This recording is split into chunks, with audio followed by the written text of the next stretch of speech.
You are one of my favorite people of all time.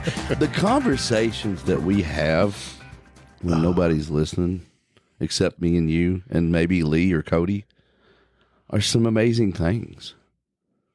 Are we rolling already? Yeah. Oh, shit. Yeah, baby. Yeah, we've been rolling the whole time, but we will cut out certain things. Yeah, It's fine. Me being the tough guy in the beginning. Yeah, we're not. Believe me, buddy, you don't want that out anywhere. You know, if you do that to an eclair, donut. Yeah, Donut. that should we should do that. Do an eclair. We should eat donuts sometime. Those are the long ones, right? Yeah, that's like black on top but white on the bottom. Wait, what? Or peat? Well, it's not white. It's more a tan. It's like a. It's like a Diddy donut. It's a pocket donut. Slides right out of your hand. Breakfast of champions. Breakfast of champions. I'm not sure any podcast we've done has started out like this. No, this is its own very unique thing right here. Everybody But say I love it. "Way-ho." Woo. Woo. Boom, boom, boom. Now here you say "way-ho." Watching that girl, little skinny white girl from years ago that was on like Vine. And she was trying to sing to that, and she was so off the beat. Have you seen it? I don't know. Probably. It's right here. It's the most amazing thing. Man, I was kind of late to Vine. I'm late to all this stuff. Well, good thing it's on YouTube now. Yeah. Here you go. You got the volume up?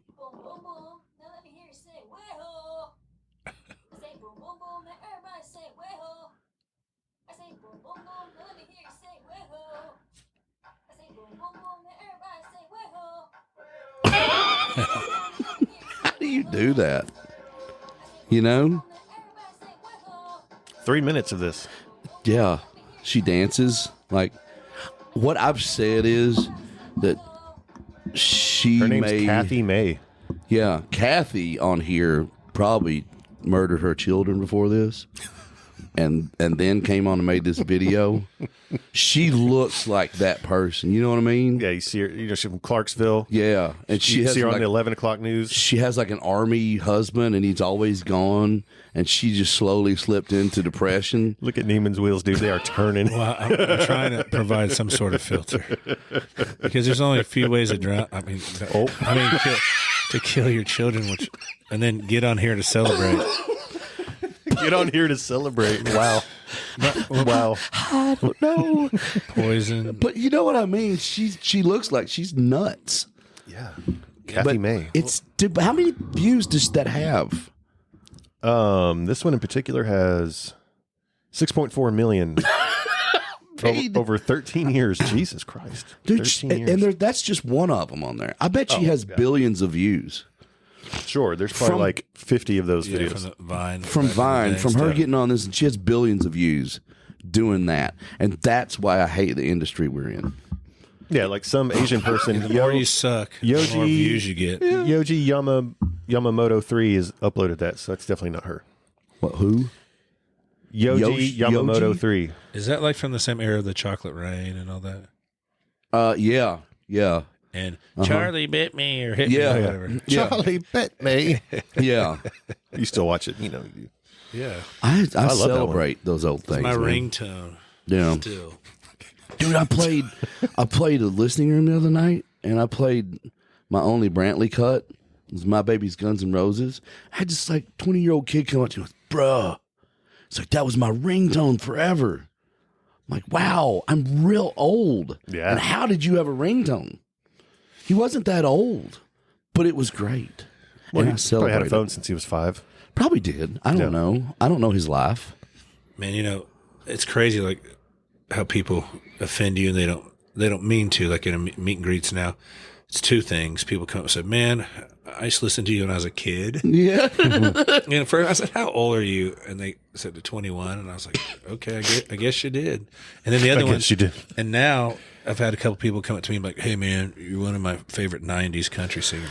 I was like, they didn't live in Nashville yet. Yeah. Do you ever get the really young, attractive girl in your meet and greet line, and she comes up, this is rare for me too, she comes up to you, and she goes, I just want to tell you, My mom loved you. Yeah. Yeah, there's nobody that comes up to me anymore and says, dude, I'm your biggest fan. It's always, my sister loves you. My mom loves you. Yeah, why are you here and she's not here, you know? Yeah. And I said, yeah, why are you here and why isn't she here? Yeah. Exactly. It's ridiculous. Pull the mic up a little closer on you. Pull me up I a don't want little my closer. stank. I don't want my there it stank. is. I don't want my stank breath. It's fine. We've had stinkier people. Yeah. Billy Montana's so old that he His left was covered in particles. dust. Yeah. His false His teeth. face started dusting off when he, False teeth were. yeah. Yeah. They fell out when When he was eating the hard candies. he was eating the hard candies. Yeah. Oh, Billy Hard Candy Montana. Yeah. Welcome to Twangtown. I am David Tolliver. And I'm Colt Mirsky. Tall Brewski. And today we have with us Jerrod Niemann. That was abnormally long. But Jerrod deserves it. It's, yeah. Abnormally long than what I'm used to. Did you guys plan that? No. Come on. That was you're so quick with it. And So you're- quick with it. That's why I love you, because I found a new appreciation for you over the past few years. I mean, I loved you before and always have. We've been friends for a long time. But you are such a thinker and a smart person and quick on your feet with some stuff and just plain deviant. Yes. And all those things mixed together make for a perfect human being for me. Well, I feel the same about you, fellas. Yeah. I'll tell you either got to be quick in this business, quick on your feet or quick on your knees. Case in point. If you can do both, you can really climb the ladder really fast. Yeah. Yeah. That's what makes a good CEO. Is that what it's called? Climbing the ladder? Yeah. Yeah. Are you Biebering your way to the top? God. Man, I heard someone say this the other day. And it's not funny, but that's funny what you said. But I thought this was kind of profound. Someone said that it's crazy. You finally get to the top of a ladder just to realize you're grabbing onto another ladder. That you're at the bottom. There's always it's like on stage. There's always a bigger stage and brighter lights. Yeah. Yeah. It has to be a lonely place when you're like Elon Musk and Jeff Bezos. You know what I mean? The world is not big enough for you anymore. I think about this all the time because there's things, I mean, we're all comfortable in our lives and where we're at, monetarily, physically, all that stuff. But we still have things that we could have that we can't get. You know what I mean? It's like the guys who buy yachts. They're like, oh, I just bought a $240 million yacht. And then they pull up next to a guy who bought one for $400 million. They're like, oh, I need that bigger yacht. But what is it? When those guys are going to be worth $1 trillion in a couple of years, you cannot not buy anything. You can buy a country Yeah. for that much money. Yeah. Well, I will say, where we have the upper hand, our small upper hand in that scenario is a lot of those wealthy people. The one thing, I mean, the guys you named are famous, but most just people that have a ton of money, they're fascinated by entertainers because that's the one thing they can't buy is fame. Yeah. And that's, Or talent. I see that. Yeah. that's like to even the playing field a little bit. Yeah. There's a lot of those people. Yeah. So they'll invite you to Napa for a week in a 15-room mansion. And, Yeah. and I'm like, sweet. Yeah. I Take it. think I would trade with one of them with, here's my talent for your $7 billion. Yeah. You can have my guitar playing skills. Yes, you can have my guitars. I will never sing in the shower again. Yeah. We'll also think about if our good Lord gave us $7 billion, it'd be the worst thing. We'd die. Yeah. Because, I pull up at you see someone at a light that won't go. And I thought, man, if I had $7 billion, I'd just floor it and just push their car out of the way. I have a question for you, Jerrod. Yeah. Yes.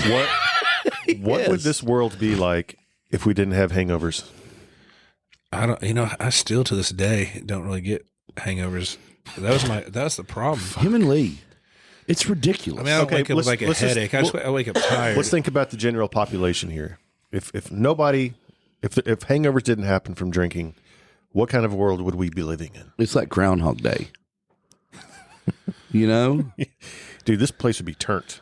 Yeah. Would it though? It would be fun. Everybody get up and go to work like nothing happened. No one would have to worry about STDs because they'd have all of them. and they'd never remember it because they would be drunk so much they wouldn't remember it. Why is it swollen in that place? I don't remember. How'd it get like that? Yeah. That would be the other issue.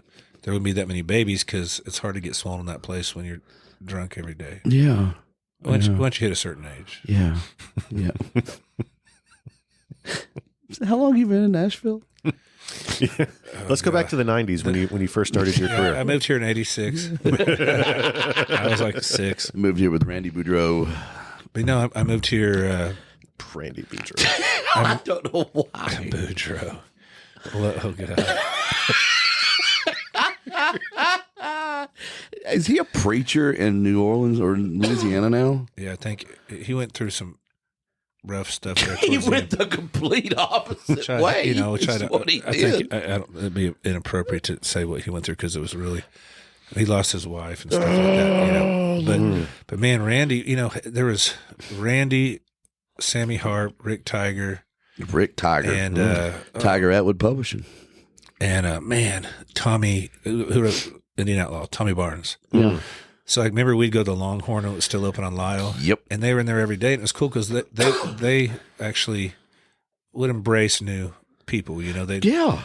And so that was cool. We were hanging out with someone that has some hit songs, and you'd call home and say, "Mom, Do you know Broken Heartsville? Yeah. Yeah. Do you know Alibis? I'm with the guy right now. Yeah. But another thing at Longhorn is if you heard 3 Mark Chestnut songs or 3 Montgomery Gentry songs, that meant they were in there. Yeah. I could just Yeah. yeah, that was another rule of thumb. We go to the brew house and all the Hoary Pro guys were right in there. And then John Stone, my sister worked at that Longhorn. I remember. And John would go in there like, I don't have any money. He'd say, will you buy me lunch? And she's like, working for tips, and John has a writing deal and a hit song he's already blown through. Remember, he bought a Range Rover with his entire check and then didn't pay the taxes. Oh, yeah. And so he just drove around with the dealer tag for 2 years. And we get pulled over, and he'd tell the cop, he'd say, hey, I just bought this. And they let him go every time. But that's what's John just, that's why we've always loved him, is he could just talk his way through it. He just is ready to, talk about getting turned up. He's just always ready to add a different element to and substance. Yes. John and I would hang out so much, like we'd hang out every day for a year.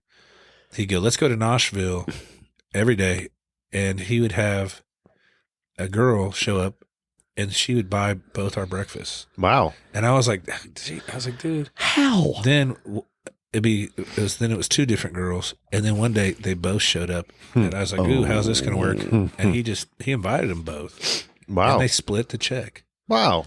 I was like, I could never do that. I don't have the balls for that. I don't have the balls, nor I just wouldn't know how to approach that, and I felt bad. I don't know. I don't like my friends buying me food. I don't like a complete stranger buying me food, much less a girl.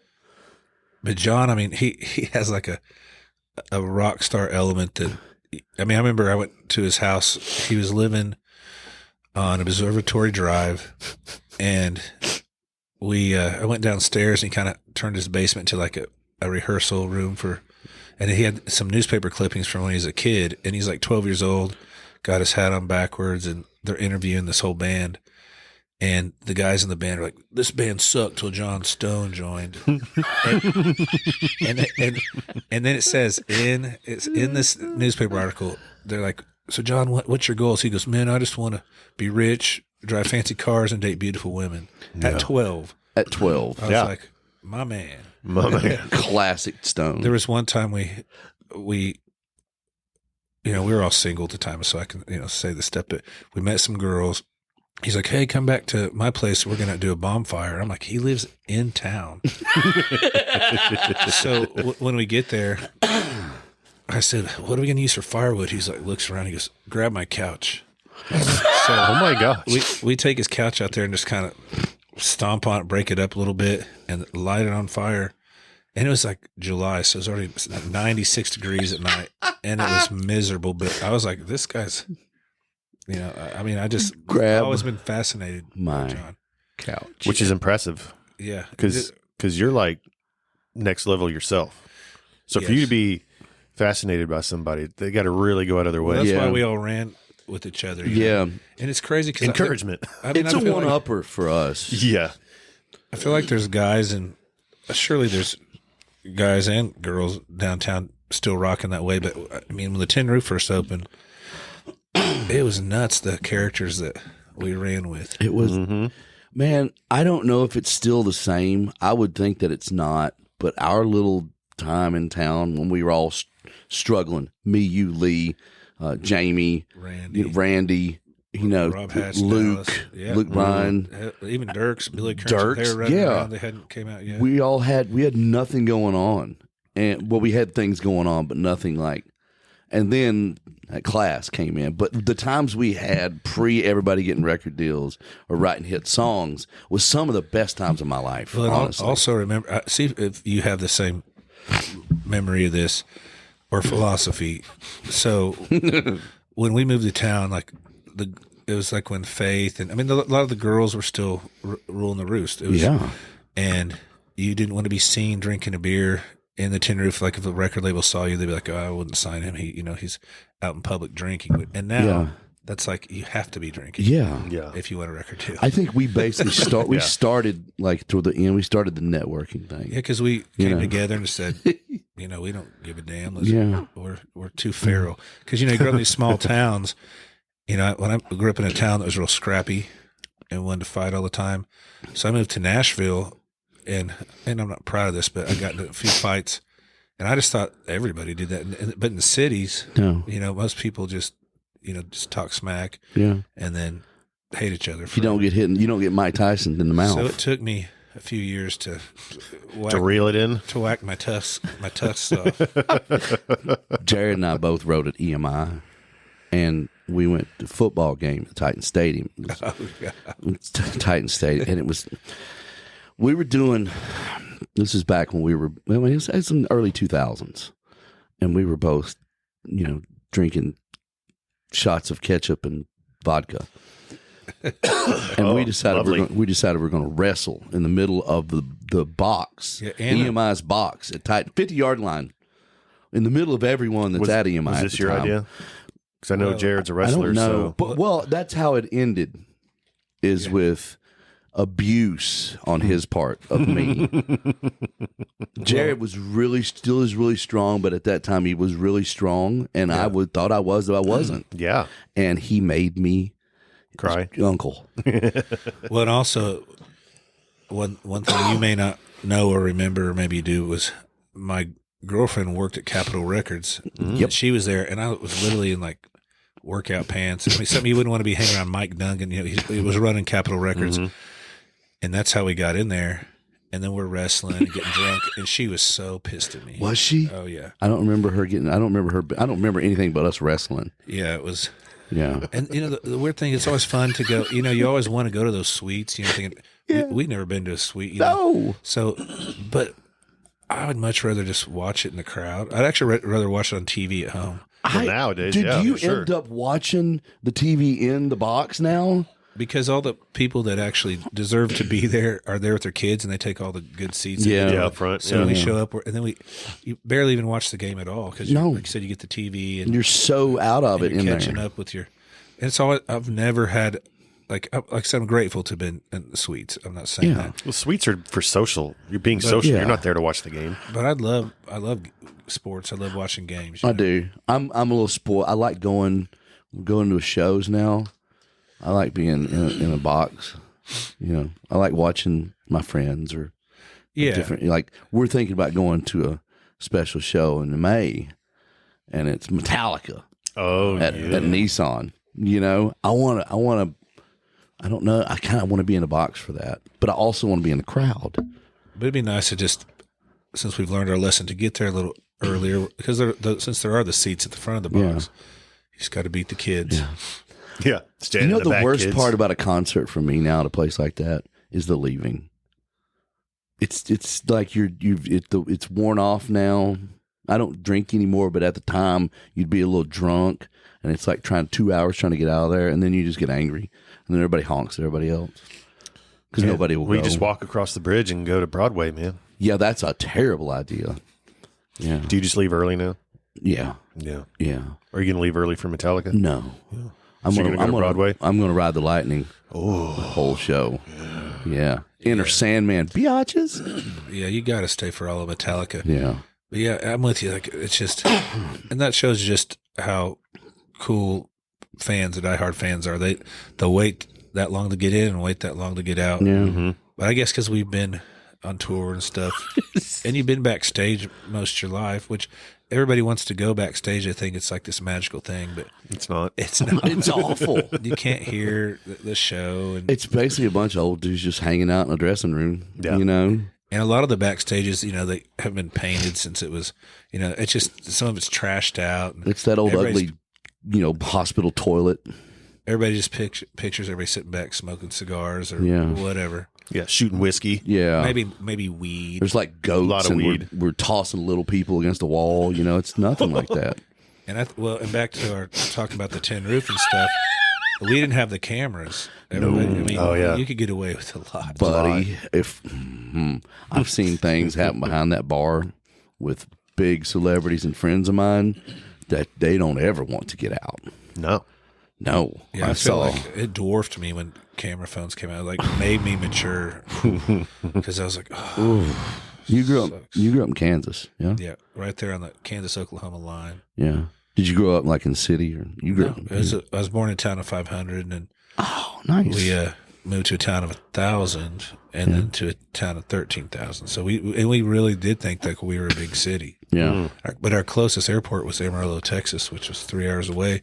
They didn't know any better, so didn't buggy driving 3 hours to. Same, dude. Yeah. I mean, international airport for me was over 2 hours. Yeah. That's 600 people. Same. You don't realize it though when you're growing up. Like Colt, he grew up in Houston or Dallas. No. Or in San Antonio. I lived in a small town before I moved up here. Did you? Yeah. I didn't know that. Yeah. I knew you're from Texas. Yeah, man. Yeah, man. Just because he's a good businessman, and you'd think he'd be from a city, but Yeah. He has a Texas face, though. You know what I mean? What does that mean? You kind of you have a Texas face. My parents have been in Fort Worth since '97. It's a compliment. Well, Jerrod has a Texas hat, so Yeah, well, I lived in You Texas. both have that West look about you, yeah. like you're desperados. I don't know. That's another thing I always wondered growing up why they used to call it country and western, and that's what it was. If you think about like North Dakota down to Texas West, where it is like cowboy country and cattle stuff, it was the western. Yeah. The country was southeast and and it makes sense. When you leave this country, United States of America, and you go to like Brazil, and you say country music, it's not the same thing. It's like their country's music. It's Really? not. Yeah. Think about that for a second. Because Jenna went and did a shoot for Brazil New Balance has their own in version of Brazil, country music. and he was like, "What do you want to listen to?" And there's this little footballer, a little Brazilian kid, and he's like, "Country music." And they started playing. He's like, "Nope, that's not it." Well, there's a guy named Sorocaba in Brazil that's like their Garth Brooks, and he's like enormous, Really? like enormous. What's his name? Sorocaba? Sorocaba. like in stature, or just like. No, he's just. I mean, Garth is a big guy too. I mean, yeah, he is. But this is like he has several million followers and lives the. Is he Okay. like The rock star he's like life. our country music? I think so. Yeah, because see what they do is they take. It's one or the other. I think they take either our lyrics, and they'll have songwriters rewrite them in their language, or vice versa. I can't Yeah. remember. But it's become a really big thing, and in fact, Sorocava's gotten so big now. He's teaming up with like Dustin Lynch and a bunch of other people are going out there Really? just to try to crossbreed. Crossbreed. Yeah. Same thing. Cross Peter? But I slipped. It's like playing swords. Like Dawkin? No, I don't think they're doing anything. Docking. That's disgusting. I don't think they're doing anything. I just saw that for the first time. Please don't look it up. Yeah. Or don't Google creamy grandma shits. Yeah, don't do Creamy that. shits grandma. Yeah. Yeah. Ooh. It's no. I was trying. We were sitting on me and Jen was sitting on the couch one day, and I saw this Instagram thing, and it got deleted, and I couldn't find it again. But it was this. It was at Christmas time, so this grandmother, like this redneck grandmother, had "Merry Christmas" on her garage in magnetic letters. Well, her grandkids grabbed more and rearranged it to say "Creamy Shits Grandma." So don't Google that. Yeah. So I Googled "Creamy Shits Grandma," and it was not at all. I looked at Jen and I was like, I think I've done something wrong. Well, maybe when you clicked the link and it said, "Are you 18 or older?" Well, That should have been your first sign. FBI popped up. Yeah. It's like, we need to talk. Yeah. Yeah. Yeah. Dateline knocks on the door. Yeah. Yeah. Hi, what's his name? No, it's not Dateline. It's How to Catch a Predator. Yeah. What's that guy's name? Chris Hansen. Chris Hansen. Yeah. He Chris Hansen shows up. So to your what was door. crazy is he was in Tootsie's years ago, and he was drunk out his ass. Oh boy. And I thought, well, because you don't ever see that side of him. And, Yeah. and I, there's better jokes out there, but I said, I said, I hope you're not in Nashville shooting. I said, because Predator's a hockey team. See? There it is. That is a microcosm of why I love you so much. Yeah. You just strung that together so quick. And I thought he'd be like, he didn't care. Did he blow you off? Oh. He was probably so drunk he had no idea what you were talking about. Probably. But yeah, he was, I was thinking, damn, for your job, like for us, country singers, that's the dude, they get drunk and they sing about it. It comes with the territory. Yeah. When you're on a Predator show and you're the guy that this guy's, coming in with back when a 6-pack of Zima still existed. Yeah. And you see him, can you imagine the feeling? Especially if you're familiar with the show. And they get that what they deserve. Obviously, that's disgusting. Yeah, but and his adrenaline. To be able to do that himself. I'd rather just beat someone's ass. he stays so even keeled, does he not? I'd rather just beat when the camera's I'd rather on. beat the pedophile's ass and just get over with than sit there and hey, so you're here to meet. It's so matter of fact. Little Mark Jr. No, he wants to make him cry. He's like, hey, he wants Bob, to break him emotionally. Hey, Bob, come on in and sit down for a second. Let me talk to you. Hey, so why? Hey, what are you? Oh, don't worry about that. Who are you meeting here at Walmart, pal? Yeah. Well, the internet's got. You can do nothing right, or without half the people are pissed. And I saw it was like a couple weeks ago. It was like these guys were in a grocery store and they spotted a guy trying to get with a kid. And they started saying, "Hey, pedophile!" And they started pointing at him. Yeah. And then they beat his ass. Uh-huh. So that's what everybody got mad at is when they started punching him. And stuff. Yeah. Well, you're not even supposed to call them pedophiles anymore. They're trying to call them minor attracted people, Who sits in these rooms and comes up with these new terms? right? Psychopath. Did you see the guy in Memphis that killed his girlfriend and then ran from the cops and tried to run over a cop? Isn't this every day in Memphis? It was. This is like a white frat boy looking dude, and he came to trial, and he was not looking good. Oh. He had 2 black eyes, a bunch of cuts and bruises, and there's video. Was he limping? He flipped his car, but he was fine when they pulled him out of this car, and there was 8 cops, and they abused this kid. I'm sure. Yeah. Throwing hands like crazy on this guy. Mm-hmm. And everybody it's like, okay, probably, yeah. Is that abuse? Yeah, it's excessive force. But however, he did try to run me over. Yeah. Yeah, and that's another thing. Like growing up, I thought I'm not going to disrespect a police officer because I figured he'd beat my ass. Yeah. I just thought they were able, it's cool to do that. If you're a cop, beat your ass for doing something stupid. I watched cops growing up. Yeah. Yeah. And so I just never showed any disrespect to cops. And when I see people doing that, getting out their phone, It blows my mind. Does it boil your blood a little bit?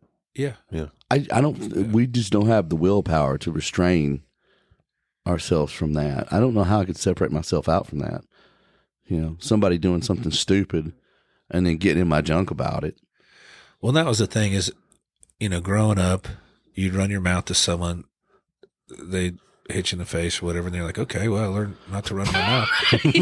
And the internet's taken that away. And I'm not saying everybody needs to get their ass kicked, but I mean, just the bravery people have behind their thumbs or their keyboard. I'm dealing on a dude with at Poshmark right now about this. He bought a pendant from me, and he's obviously crazy and a sociopath. So I'm trying my best not to say anything to him, but it's like, wow, you're saying all this stuff? And I don't know you, and you don't know me. You know, he may kill me. You know, but I may kill him. I don't know. Yeah. Hey, and I just said Poshmark. Yeah. I remember just a couple times, you know, just even like today, I remember when I was going through my first divorce, I thought, well, first, let me tell you how my day started. I was home by myself. Is this today or? No. Okay. No, thank God. No, first divorce, David. Okay. First divorce, yeah. And I went to Publix to get my dog some dog food because I retained all 3 dogs in the divorce, which made me happy. And it was like 7 or 8 in the morning, and I walked by and I see this ribeye staring at me, and I was like, man, I wish I could just eat that ribeye for breakfast. And I thought, why can't I? Yeah. So every day for a month, I ate at least 1 ribeye a day. Yeah. I'd fire up the grill 8 a.m., noon. Did you go steak and eggs or you just raw dog meat? I felt more liberated with just the steak. Yeah. I mean, okay. I should have cracked an egg or 2. Well, you know, but so I get my first ribeye. I was like feeling good. Like, okay, you know, I was obviously sad and stuff, but it was the right thing for both of us. So I was like, and I was like, man, you can't be, naturally you can't be in the right frame of mind. So you just need to be careful if you're going to go out tonight for the first time and not do something stupid. You know, if you know, there's no reason I'd be running into trouble, but I think it was the doghouse. I go in there. Strike 1. And it's I go upstairs. Yeah. Strike 2. You are correct.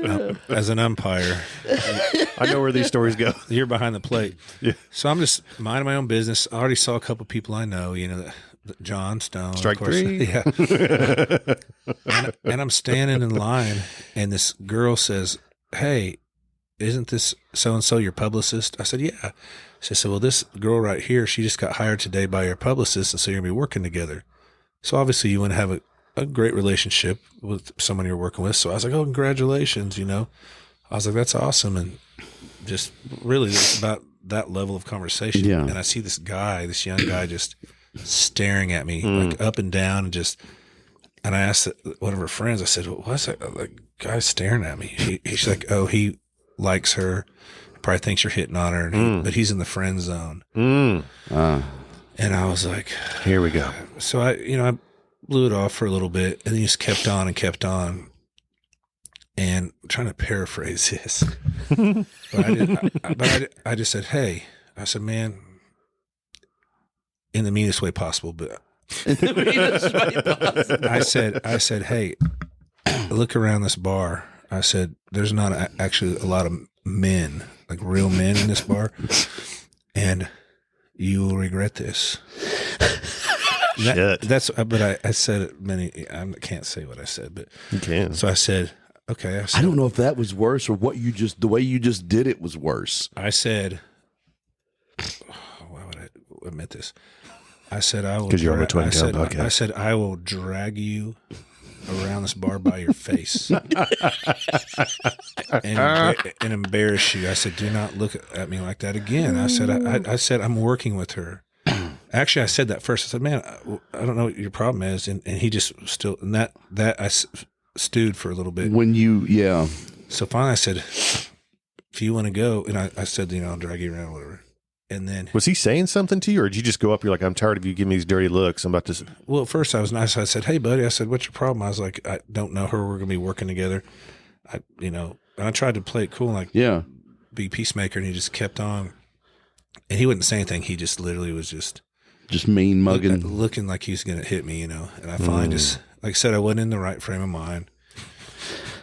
So Don't just stop with a dude that says that to begin. Look, man, I'm not in a good place right now. Yeah. it's my first day of my divorce. I'm going to drag you around the bar by your face. All I've had to eat today is a ribeye. Yeah, I've had 3 ribeyes, and these meat sweats are getting to me. So this I wish the story. Actually, the story ends the way it should. But to our phone comment and all that stuff earlier, he finally says, "All right." He stews on it for a few minutes. And he goes, "Let's go outside." Damn. Oh, no. I said, "You want to go outside? Let's go outside." So just like in high school, the whole bar follows us outside. Yeah. And I look around, there's like 30 phones. I was like, no. You know? And because I always thought if you are successful in this business at all, if you win a fight, everybody hates you. If you lose a fight, then you're the biggest joke. So there's no win. Yeah. And I knew that. So I went outside and I was like, let's go. And he stood there for about 30 seconds and then he sprinted across the number and he ran. Oh. Which made me happy. Buckled under pressure. And in his defense, I outweighed him by probably 50, 60 pounds. And then I thought, I'm going home and I'm going to stay home for a couple of weeks. Yeah. And but I'll say out of everybody, John Stone was the one that checked on me the most, which Yeah. and also he just wanted someone to go rock the free world with. He's like, Jerrod's back on the market. Time to rally the troops. Wow. Yeah. I will drag you around this bar by your face. And I just was speaking. Didn't even know what I was saying. So the red line phrases are usually either really good or like really jumbled up. Yeah. Yeah. Yeah. I'm going to drag you around by your nipple. Yeah. I'll tell you, one night we were in the tin roof and I was hanging out with Randy Hauser. Strike two. Yeah. and this fight breaks out, and this one guy, I mean, is really beating the hell out of this other guy. I was feeling bad for him. And Randy had enough. And imagine the adrenaline already pumping through their veins. Randy, because he's very strong. He's deceivedly strong, he's got bro. Country boy strength to the son. He had dad strength before he even married. He got old man strength and dad strength and country strength right now. Yeah. So Randy grabs him by the top of his shirt like he's a bouncer and the back of his britches and just. And this guy couldn't do anything about it. Randy just marched him out, feet dangling. And I was like, "Oh my god!" So we get outside. Randy goes, "Why don't you try to hit a real man?" Oh shit! And that guy, with all his adrenaline going, and he just beat the hell out of somebody. Did not want anything. No, he didn't want anything. Dude, Randy came up to Crockettsville. I think you were up there. Now, when you get carried out of the bar like that, you're like, I probably can't take this guy. No, and Randy, this is back when Randy was thinner too. Like he had just gotten a record deal and all this shit. But he came up and played our Crockettsville thing, and I was in real good shape, and I got drunk and went. I was going to tackle him. I was like, I'm going to tackle Randy. And he saw it coming, and I think because he was sober, maybe. I don't know. But he grabbed my head like this and put me down on the ground with just his hand. I mean, it's like he caught me full steam and just Superman me to the ground. And I was like, I get it. I'm out. Yeah. I'm not doing that again. Man, and Rob Hatch is another great character. And so his great aunt or grandma was turning 94 or 90 or something, and he said, "Hey, will you guys come play her birthday?" So it was Lee, Randy, myself, and Rob. We go to Cross City, Florida, Dixie County, and we go to the nursing home Jesus. at like noon or whatever. And that's when Badonkadonk was just, still rocking, taking over the world. And we're all singing, and Randy's playing Badonkadonk. And when it gets to the ooey, slap your grandma, Randy's face turns beet red because there's nothing but grandmas in the room. And even like the grandmas, the grandpas, everybody just, I mean, it was, that moment stole the show on accident. It was, and also Randy just, and we all do, but Randy likes to get holed up in his room or something. You know, if you go on a trip, maybe a day, Randy just wants to chill in the room, which is fine. So we get back to the actual birthday party was that night at Rob's, and they had us all sitting there, and they passed this fifth of Jack down, and by the time it came back to me, it was gone. Oh, like that quick. I was like, oh God. So of course we started saying dumb stuff to the microphone, and I don't want to incriminate all my friends. I don't want to incriminate myself, but anyway, it was fun. And then we go back to the only motel in Rob's town, and it was 2-story. And Randy went to bed, and Lee and I were like, man, let's wake Randy up. So we bang on his door, and he answers, and we just kind of barge in. He's like, yo, go to your room, man. He's like, I just want to go to bed. And Lee and I start wrestling, and we smash this lamp. And Randy, we like land on Randy for a second. We're just good. He's like, yo, cut it out, get out of here. So finally, you know, we end up calling it a night. So the next morning, we had rented like an Explorer or something to go down there. So we'll meet down here at 10 or whatever. So I remember getting in the shower, and the weirdest thing, I'd never seen this in a motel room, is if someone's walking by, there was this little window that was probably like 12 by 12 inches, just where you could just see right into the shower. It was so weird. And I remember just thinking like, God, that'd be weird if like someone was staring through the window. And so anyway, I get dressed. Excuse me. And I go. Tyler Farr pops his head up. Yeah. Titties. It would have been perfect. But so I start walking out. We're on the second floor, and I start to go to the steps. And this lady from the front desk walks out. She goes, Mister, are you in room 11? I said, yes, ma'am. And she goes, or 22, because second floor.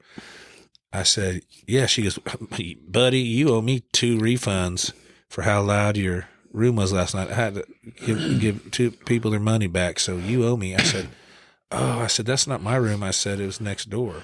Oh, I said it kept me up all night too.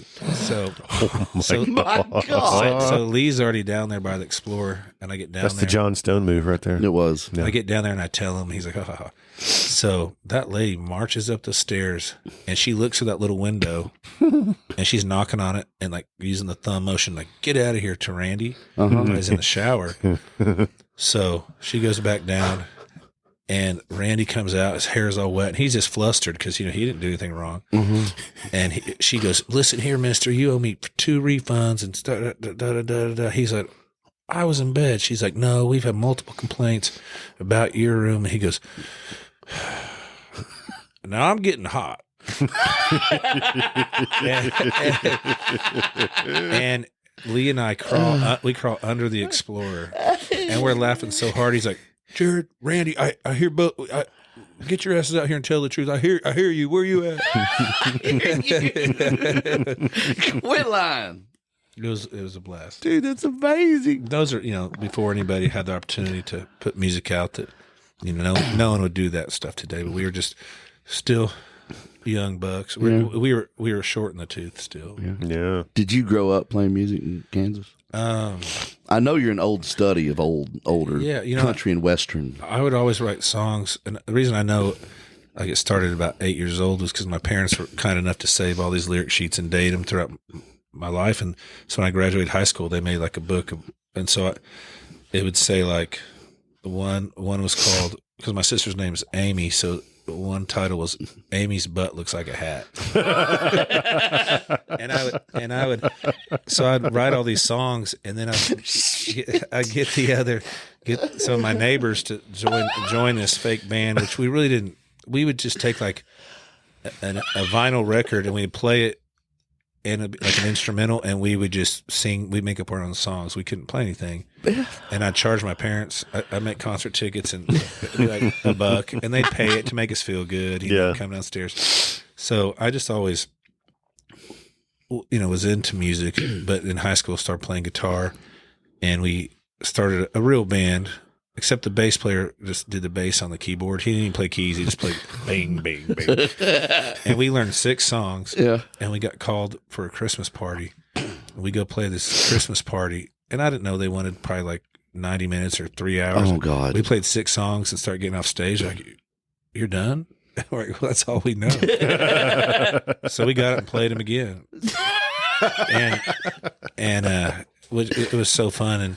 And then randomly this, I don't know who sent it to me, but this book shows up and it said South Plains College, and it was located in Levelland, Texas, out by Lubbock. Mm-hmm. And I started looking through it, and it had like, music theory, all the normal music classes. It's kind of like a country redneck, like a small town Belmont. Mm-hmm. Yeah.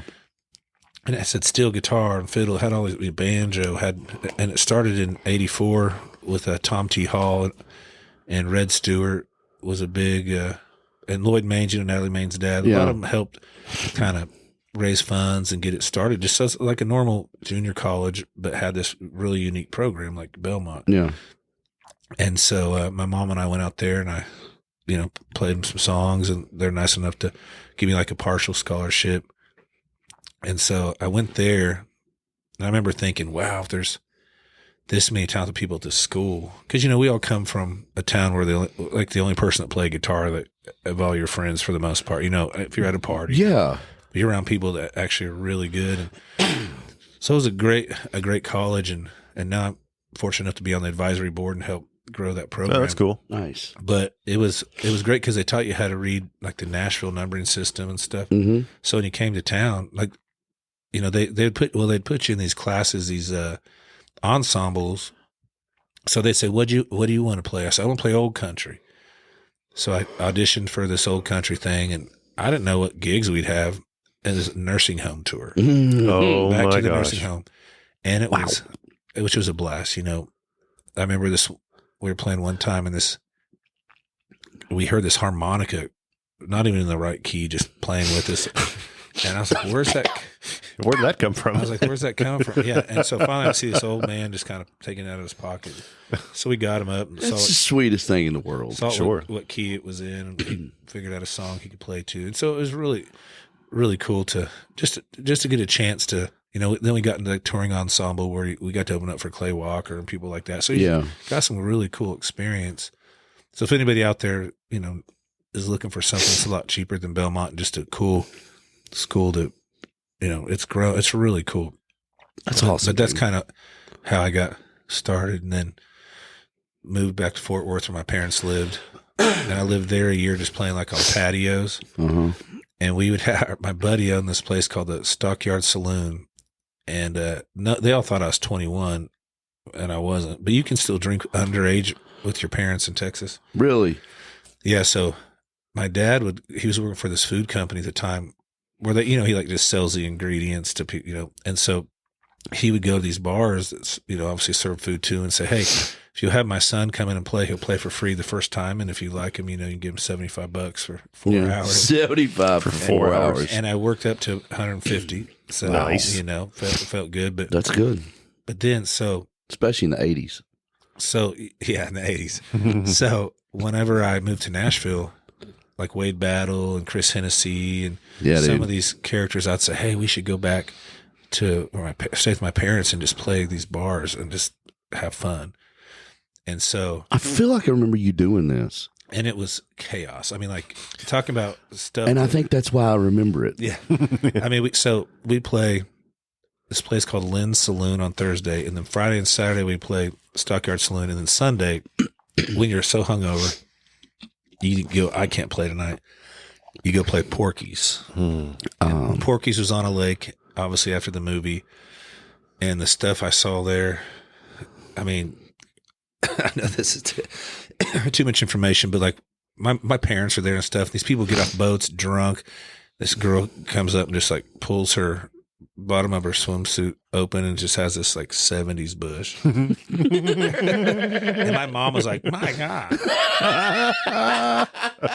And I won't name which friends because a bunch went. Because I'd always tell them, oh, this is going to be wild. Because then my friends would leave the stage, and I'm just up there by myself like an hour. Like, where the hell? I mean, are they passed out or something? Go into the bathroom, and there's a lot of debauchery going on. Porky's in the bathroom. Yeah, and so it was just a lot of fun. I mean, a lot of people may frown on that behavior, but it was it was some of the. I mean, we started going there for we go there. Dude, you're like the country and western ditty, bro. Oh no. We didn't You have stayed at your parents' house too, right? Oh, my mom. Yeah, and then I remember you telling me stories about you coming home sometime. Did you bring people home with you? yeah, we crashed. Yeah, that lady in that with the bush. Yeah. No, she was too. No, this. Yeah, if you picture her being hot, repicture her. Recalibrate. Yeah, do the exact opposite. Yeah. You know, we'd throw little after parties and people would show up at the house. And my parents are really cool. I mean, they've definitely were. I mean, they're amazing parents. They worked their asses off their whole life, but they're still like big kids. You know, Yeah. They still disciplined for sure, but they are always. I mean, they're still fun. Yeah. And they'd come outside and they'd be like, "Oh my God." My mom is like, "This is not a brothel." Oh shit! Oh, I crashed my van into my parents' house. By the way, this is career building 101 for everybody out there. Yeah. And they just had moved in and it was an accident, but I ran over I ran over my mom's plants, like all these potted plants. Oh, no. Crashed into their house. And then just left it. Then we went inside and partied. And the next day, my mom went to work and didn't even notice. So I walk outside. We're like, let's go eat lunch. And I walk outside. And my heart, dude, I felt so horrible, you know. And my dad doesn't get mad at me very often. And I was so scared. She's like, you're going to have to tell your dad. I was like, oh my God. You ran over my potted plants. Yeah. She didn't notice any of that. Wow. And she's parked in the same driveway. Yeah. Apparently she does like to have a good time. Yeah. No, they're great. the fact that you said it was an accident. Yeah. Yeah, I didn't say, Purposely do that. I got your house. well, it's just, you know, like you're visiting with your friend and, ooh, whoops. I mean, this is like when I was like 22. Yeah. You know, dumb stuff. When did you move to Nashville? When I was 21 in 2000, I waited. I came to Nashville on my 21st birthday by myself. I just wanted to go by just experience it. And I remember going through Memphis and just your knots in your stomach, like, wow, that was Nashville, you know. And I remember they had a radio or like a contest on the radio, and seventh caller wins. So I call in and I win. I'm like, oh my God, like I made it, you know, just, and it was they said you won 2 tickets to the Station Inn to see Larry Cordell play. Oh, that's badass. And so I get there, and I had a friend that lived in Nashville. I invited him, and we get there, and I was like, yeah, I'm on the list. They're like, there's no cover. so it was just, and we didn't have any money. So we were watching, I mean, and I was blown away. I mean, Larry's a badass. Terry man. Eldridge playing upright bass and singing that high harmony. And I mean, it was just, Larry's from my area of Kentucky. Well, that doesn't surprise me. There's He's a bad man. Something in the grass out there, right? Yeah, dude. It's in the water. So The water. Since we didn't have any money, we had enough to get a baby buzz. Baby But then bus. keep in mind, you know, like I said, he moved to town feral. So someone would get up and leave, and they'd have like a pitcher of beer that's like 3/4 full. I just grab it and set it on our table. I was like, where? Spalding walking around drinking everybody's drinks. Oh man, we did a lot.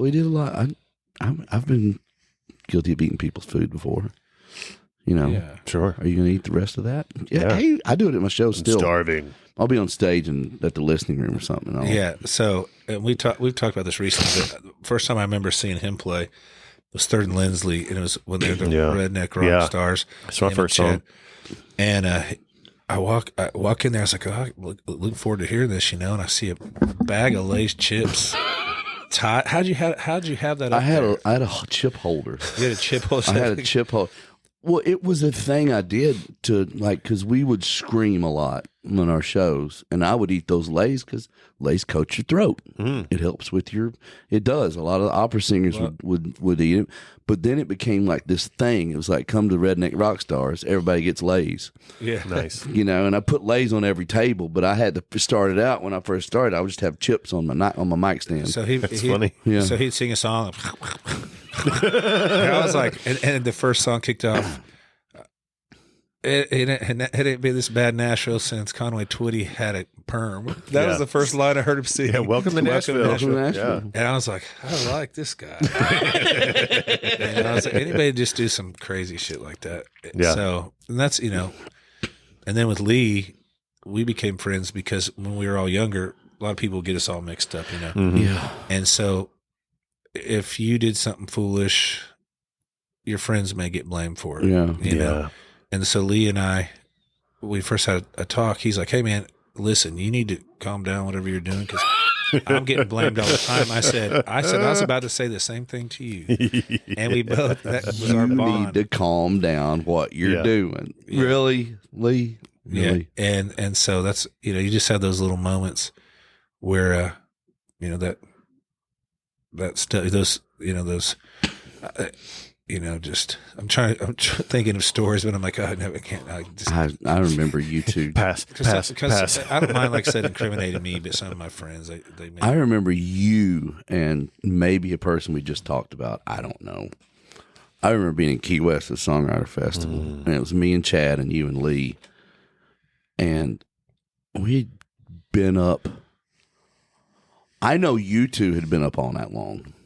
And I think Chad and I may have, but we went to breakfast, and they put us reeking of alcohol, still drunk, next to a family at breakfast. Bad idea. Who had just woken up from their slumber, put on their Sunday best, and come out for a nice little family meal here at the Pork and Pirate, whatever it was. And they immediately left after we all started talking, especially when you hear one of them, it's not this. We don't have the herpes or something like that. Oh, boy. And it went downhill from there. Wasn't it your room that Tyler Farr was climbing up the balcony and then he fell off? Yeah, I think wasn't he trying to get you out of bed? We were in Jamaica. Was that Jamaica? We were in Jamaica because I remember the bobsledders that won the Olympics that they feel the rhythm, feel the rhyme, get on up. It's bobsled time. Exactly. Sanka. See, it's meant to be. The dead man. And they had their original bobsled training course that they worked on. That when you get in to shed, like we're used to going to Universal and it like locks in. Mm-hmm.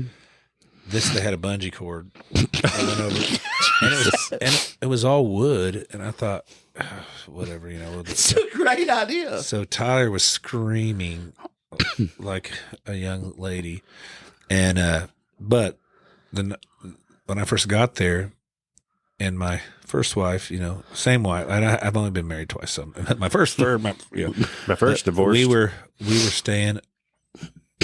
All of us were staying by the pool, and he was on the bottom floor of the next building, and I was on the second floor.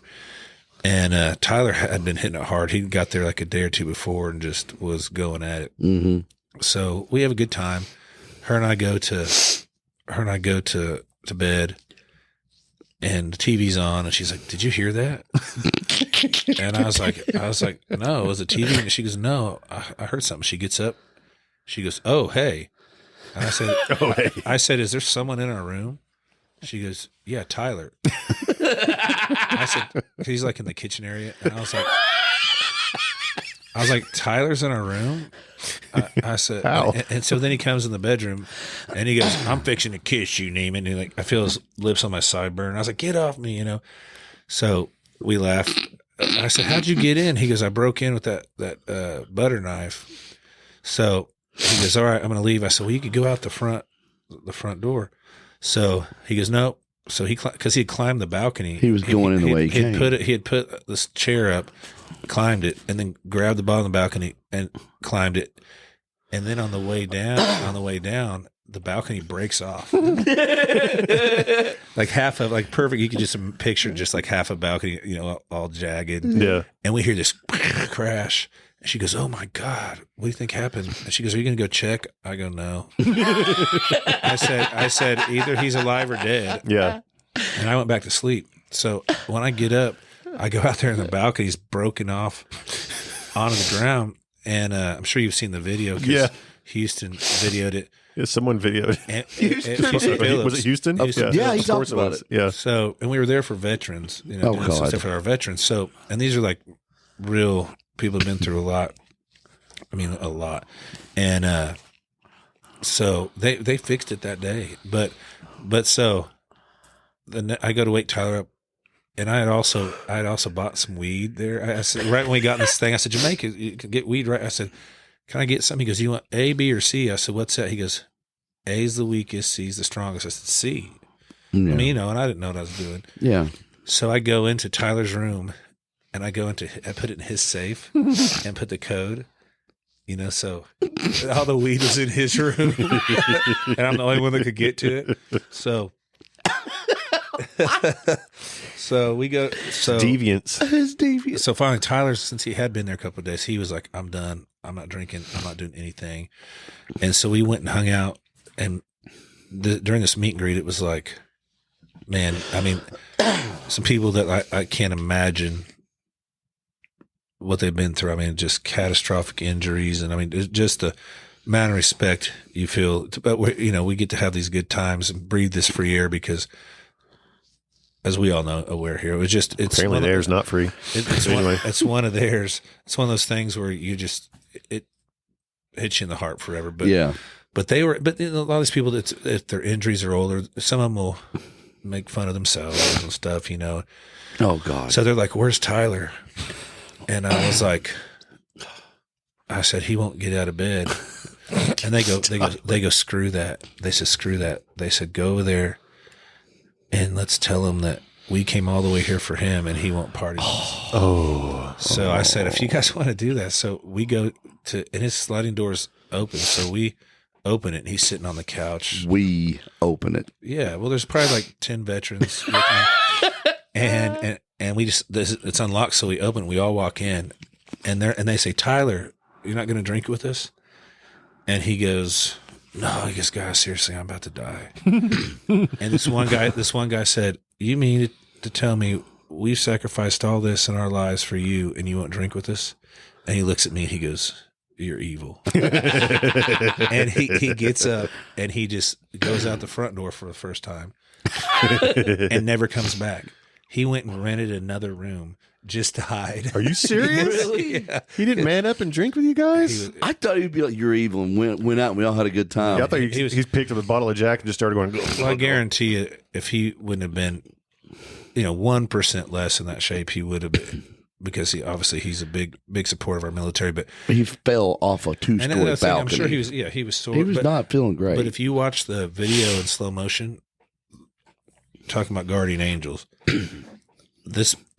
all the pieces of the balcony and the chair broke, and there's all these different things that could impale him, like by his face, and his head lands right by the edge of the pool. I mean, he could have landed, his neck could have, I mean, it was, wow. It was and I said, he goes, "Man, I should have known better. I heard it cracking on the way up." So Tyler. Oh shit. So you moved here 2000, 2001, somewhere around there. 2000. Yeah. You were a couple of years after me, but what was your first, what was your first deal in town? Was it Seagull? No, it was, so this is some huge street cred here when I say I was working at Chili's. Yeah, baby. Yes. On West End. And I'd worked on a couple of ranches growing up, but what I wanted to do is be able to have, if someone wants to write for you, you could work that night. If someone takes you out that night, you could work that day. So I liked the thought of that. And Richie Brown, we went to college together. Oh, Richie. And Richie's another one of a kind for sure. And in college, he'd always say, "One day I'm going to write with Garth Brooks." And everybody'd always make fun of him. Yeah. And I was like, yeah, I hope he does, So I ran into him at Denim and Diamonds back when it was still open. Strike one. Actually, strike three, just get straight to the point. Yeah, and we didn't know that neither one of us had moved to town. So we started hanging out and writing a little bit. And working at Chili's, there's this girl I had a crush on for several months. And I finally got her to go out with me. And I'd take her to the Wild Boar because this guy told me, and I didn't have any money. I didn't realize it was like the Wild Boar was classy back in the day, son. And I didn't realize it was like several $100s to eat there. I didn't have, I had like $150 to my name. So she's like, we're eating here? And I was like, yeah. So I had never even had someone valet my car. I tipped him then. I didn't even know what you tip him. Yeah. And I was going in there and I looked at the menu and I was like, yeah, get whatever you want. And she orders like a steak. So I ordered like a side salad. And she ordered like some wine. And I was like, oh, I'll take a beer. And I was going, oh, if I can't afford this. You're adding it up in your head, getting the sweat. Absolutely. I was even overdoing taxes, So we make it out of there. She's from Nashville. I take her to the Grand Ole Opry on our first date. Nice. And she's like, okay. Yeah. So thanks for bringing me to the mall that I was already working at. So we go back to my apartment. I lived upstairs and we were, trying to have some fun. Doing some stuff. Getting there. And all of a sudden I hear someone knocking on the door. I was like, who's that? And she's like, don't even look. And I said, well, no one knocks on my door. Yeah. I look out the window and it's Richie standing there. And he lives like 45 minutes to an hour away. And I thought he would never just show up ever. So she's like, if you go down there, this isn't happening. And I said, he's like my best friend from college, Yeah. So I said, I got to go down there. So I go down there and he's like, dude, I just met Garth. I was like, how'd you run into Garth? And he said, well, I heard he was recording over at Jack's Track, so I just sat outside the studio. I said, for how long? He said, 6 hours.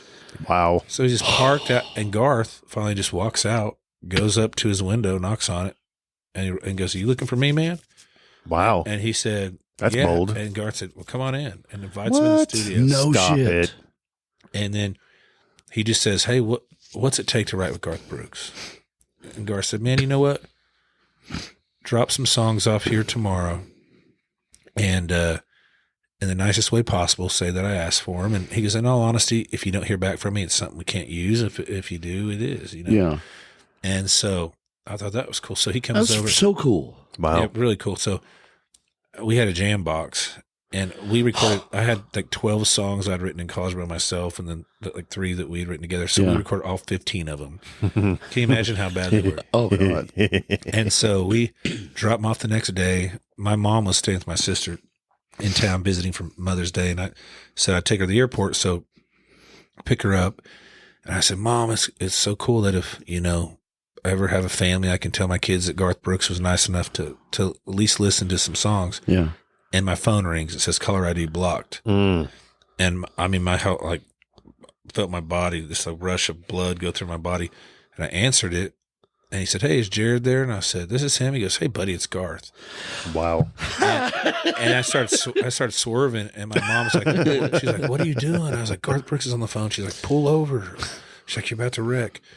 So he just said, hey, your buddy Richie dropped some of these songs off, and man, I really like what you guys are doing. He said, I want to know if y'all wanted to come over and write. And he asked where I was from. We grew up like 3 hours from each other, and he thought that was cool, So I'm at he said, I'll call you this week. So I'm at a table, and taking an order, and my phone says caller ID blocked, and I just walk off. And it's him. And so when I came back, I said, I'm so sorry. I said, that was Garth Brooks on the phone. And this guy goes, I don't care if it's Jesus, I'm hungry. Which, fair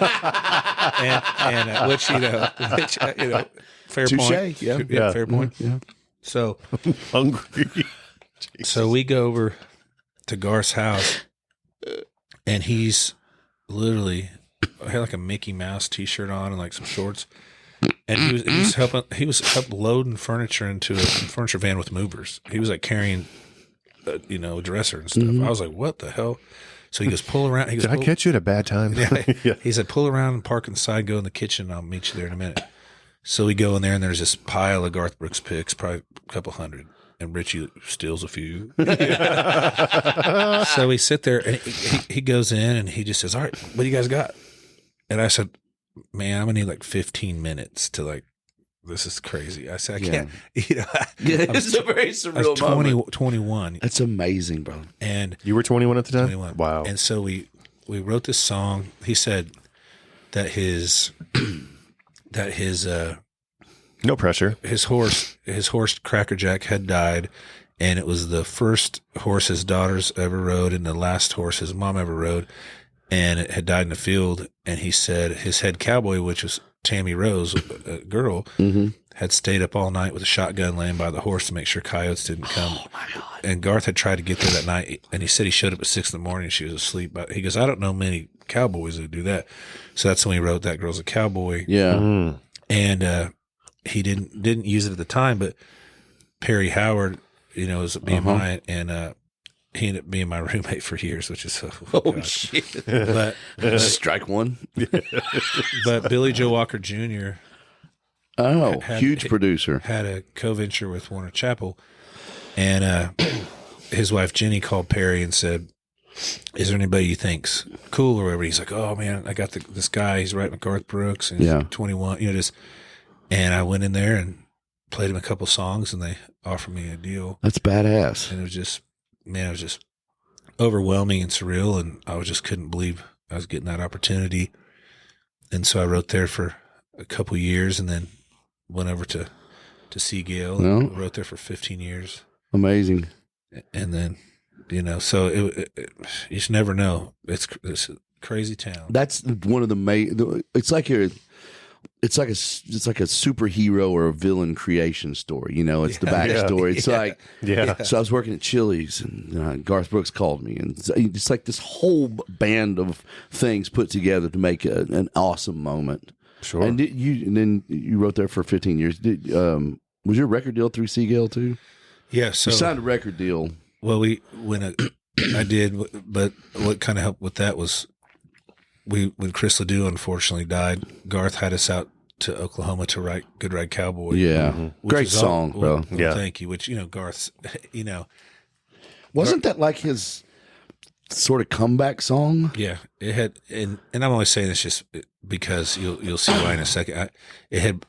Because it's Garth, it broke the Thunder Rolls record and debuted at 16. Yeah. Of course, when Lee came out, More Than Memory debuted at 1. So yeah, that's great. Thanks. Yeah. But, no big deal. But it was, but just that kind of got me set up to an independent label that was, it was before indies really had a shot in town. And, for legal reasons, I can't tell you what happened. But at that moment, it just I also had a developmental deal on Mercury when I was 22. That didn't work out. And then the independent record didn't work out. And so I got depressed and gained like 60 pounds. And I was just waiting for a break. And then one morning I woke up and I thought, nobody is going to help you until you help yourself. Yeah. So I started working out, and I had lost. And Dave Brainerd, who's a really talented guy, he had a little studio above off Broadway shoe stores up there. Yeah. And so I went to him and I just said, "Hey, I don't have any money." I said, "But if you'll help me make this record," I said, "I have some ideas." I said, "I'll give you just whatever you want." Yeah. I said, "You tell me if it works out." He's like, "Okay." So in his spare time, we would, we'd go to the Tin Roof, and then when he'd say, "I'm done," it'd be like 10 p.m., we'd drag like 30 people over to that little studio and just record chaos. Yeah. Wow. I mean, for a year and a half, just madness. And it was so like inspiring because you had all these people in there just hanging, and it was really before the track guy thing happened. Mm-hmm. Yeah. And Dave was, probably the first dude He's a talented cat, man. Yeah, that was doing it all. And so had the album, and I lost 60 pounds at that point. Was this when you were drinking Crystal Light and eating broccoli? Pretty much. Okay. Vodka, Crystal Light. No. Vodka. No, but I would eat, like, I'd go to the gym, come home, eat those little pizza pocket, those little tiny ones. Yeah, the Tostinos. Yeah, but I was very focused. And so when I had this album, I believed in my heart, and that's obviously what you have to have, is I believed it was something special to me, and I was very, very protective. Jesus. Pardon me. You guys got that bong going. Yeah. Sorry. And so they were starting to get a little bit of buzz because other writers were hearing it and stuff. And, like in our I remember town, you gave a Lee an advance copy, and I think we were hanging out at the Tin Roof one day, and he's like, remember that parking lot across the street that used to be there? Oh God. He's like, "Hey, you got to." He's like, "Have you heard Jerrod's new album?" I was like, "No, I didn't know he's working on a new album." He's like, you got to come check this out. And we went and got in his truck and we listened. He made me listen to the whole album, but I was just like, holy crap, this is awesome. Like what you were doing and the sounds you guys had created together. I remember looking at Lee and we were both just looking at like, wow, this is really cool. Yeah, dude. Well, it was like, starts out with a movie trailer because this guy, there was this guy named Dallas Rogers that we'd go to parties and he could do the movie theater voice like, in a world. Yeah, that's right. Yeah. And I had to say, I picked just a random girl, go, do her. And he's like, what's your name? Tiffany. He's like, in a world where Tiffany is king. And he would just say the crazy, and we'd all just die. And everybody thought it was funny. So I said, why don't we kick off the album with a movie trailer that's just ridiculous? Yeah. I remember this. So the movie trailer guy, we had recorded hours of him just being funny, and then we comped it and spliced it and made him say all kinds of stuff. So halfway through the album, because you're referring to the interstitials, like the skits in between, which were just out of control. But halfway through the album, he goes, "Thought I left, didn't you? Yeah. It's hard to believe a 4-year-old has a voice like this." And he goes, I just went boom, boom in my pants. And it was just, and then I had one song that was really farthest thing from country. And at the end, he goes, "That ain't country music, you dunce." And just, we just didn't give a shit. And so Frank Rogers went to lunch with Bill Bennett when he was running Warner Brothers, as the same day that Liz O'Sullivan went to lunch with Carol Ann. And Bill Bennett was like, "Man, why don't you start like a thing over here?" He goes, "I love Scott. Yeah. Why don't we just have another set of brains?" He goes, "You could go find an artist and make an album." He goes, "You could produce it." He goes, "Man, actually," he goes, "I got a writer." He goes, "I didn't produce it, didn't have anything to do with it." But he goes, "I would say put this out." Yeah. So as he walks into Warner Brothers, I had the bucking song on there. I was like, "If you got a bucker, don't ever buck around. That bucking mother bucker will buck you out." And that's playing in Carol Ann's office. And Bill Bennett goes, "What is that?" Yeah. And she goes, "Jerrod Niemann." He goes, "Are you kidding me?" So just talking about how fate, Wow. And so that kind of got this thing sparked at Warner Brothers. And then Chris DuBois said, "Well, out of respect, because this is Brad, Brad Paisley's company too, and he's on air still. We, out of respect, should go to Joe Galante and at least just tell him that Brad will inadvertently be involved with another label." Yeah. So Joe Galante goes, "Well, why can't you just sign it here and do the same thing?" So I remember he goes, "Hey, Joe Galante wants to meet with you." And I was like, "I don't want a record deal." So I was like, "I'll put it up." I had to have that true, and I genuinely meant it, like a chip on my shoulder, like I'm just going to put this out on my own, Yeah. And I mean, foolish, but I believed it. Because I had this other guy that was claiming he'd be an investor that was full of shit. But I'm glad he did, because it gave me the confidence. So he goes, "Joe Galante wants to meet with you." So I smoked this bowl, big old bowl. And I said, "I'm going to go in there all stoned and show him I don't give a shit." So I go and sit down, and Galante says, "Interesting, 20 tracks, 12 songs, 8 interstitials. Tell me about how you made this record." And I was like, I was all stoned. I was like, "Man, Well, I fucked around for a year and a half, and here you go. Yeah." So I leave, and he go, and Joe is talking about, "We could put you through the college circuit, build a fan base and stuff." And I was like, "No." So I told Chris when we left, I said, I'd rather go to Warner Brothers, because I don't want to do all that. I said, I want someone to put a real single out. Yeah. So the same day they both offered, Warner Brothers and Sony offered to buy the record, which gave me this leverage, which I never had in my life. Nice to have a bidding war, dude. And which it just, by the grace of God, was meant to be. And I said, whoever will put the song out first. Yeah. And so when Lover Lover came out, I hadn't even signed my deal. Really? Which Wow. is crazy. Really? Yeah. Dude. Yeah. It was wild. that quick. That was the end of the year. In March it came out. Galante's like, "Watch this." Yeah, and so it was just one of those things that, like, I'm very grateful for. But it was just, I couldn't believe those, because when you have those little moments in this town, how good it feels, because there's a lot that don't feel so good. Dude, it goes back to that really good feeling I was talking about earlier, when me and you and Lee and Randy and all of us were coming up, and we each had our little moment in town. It wasn't we were all at once. It was like you and Lee and or Jamey. It was Jamey. I remember Jamey was out right before us, and he changed the game. You changed the game, Randy and Lee, and then here comes me and Chad's dumbass. Oh, shit. We're just gonna scream at stuff. Scream it. Yeah, No. we're gonna talk shit about Nashville, and they're gonna love it. Yeah. Well, it was also, everybody was crazy. Yeah. Everybody had a vision and knew what they were doing. And Well, I mean, respect to Galani. He was kind of like, if he wanted to pull his better lack of words dick out, he would do it. And he would go, here you go. We're going to do this. And Luke Lewis was the same way. yeah. You know, at Universal, when he signed us, he was like, y'all just go make a record. You and McGraw go make a record. And those guys were very cavalier back in the day. Now, to a detriment sometimes for certain people, but you know, for us, they did give us free reign to go do what we wanted to do. Well, I do have a question for you, but to piggyback on what you just said is now a song has to have a story and go stream a certain amount. The fact of using your gut and just saying, Yeah. I believe in you. Let's see what happens. Yeah. You know, but how'd you meet McGraw? Dude, we were playing that Third and Lindsley gig. It was like every Monday at 6 o'clock because everybody would get off work on the road, and this was for traffic. Everybody would get off work on Music Row, and then that was one of the watering holes. It was like 12th and Porter, it was like Third and Lindsley. That was it. There wasn't in the Tin Roof. There wasn't like, Losers, Winners. There wasn't any other of those places. So everybody would go hear bands, and we took over like Keith Anderson's slot. He got signed to Galani, to RCA, and we took over his slot. And, the first night it was like us and a couple friends. And then it just became that place to go after work. And Byron Gallimore was in there one night.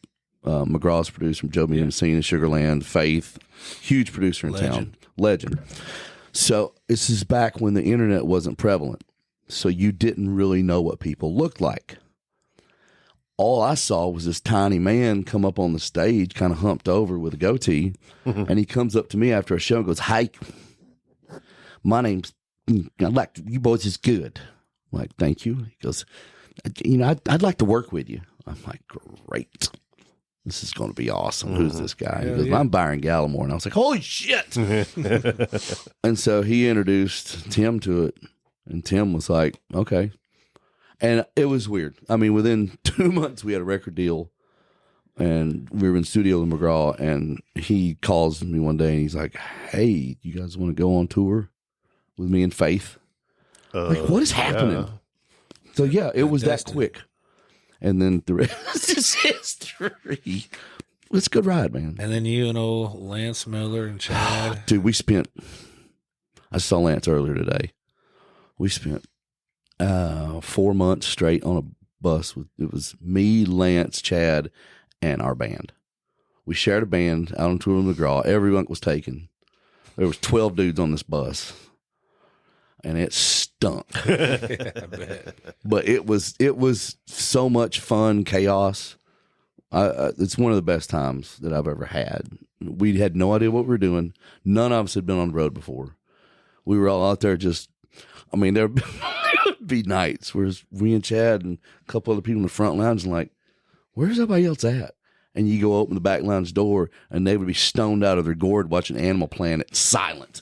It'd be like 8 dudes back there crowded around that couch just watching Animal Planet. I'm like, this is absolutely amazing. It's great times. Animal Planet. Yeah. So you released Lover Lover, became a big hit for you. Congratulations. Thank you. Propelled you into even more stardom. Noteworthy. Yeah. Well, you had, I Can Drink That All Night was a huge number one for you. And then you followed that up with one of the greatest songs ever written. Man, I don't give a shit what anybody thinks about that song. We still have people screaming that. Dude.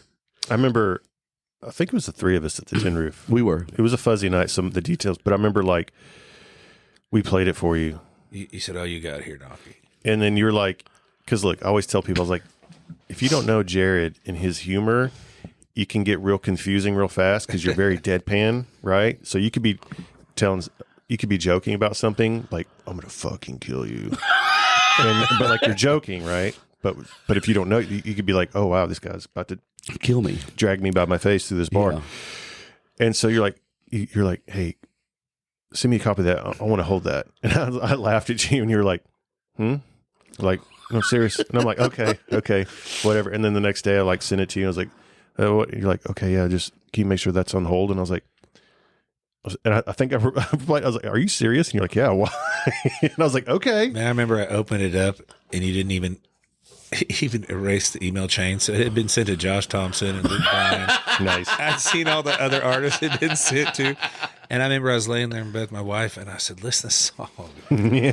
I said, man, and I said, I'll record it just for fun, So I had recorded Drink That All Night, Donkey, and another song. And Sony wanted to come in and hear it. So it was Jim Catino, Leslie Tyson, and Gary Overton. And I'm just we're all facing the console, but I'm sitting in front of them. So when it got to the end of the chorus with the shahong, which is you, Yeah.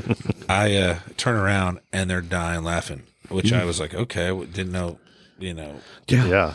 But go back to when we were recording it, he was supposed to show up like at 11 a.m. and do the donkey sounds. Never showed up. David. I end up showing up The next day, I think. Yeah. But it Wow.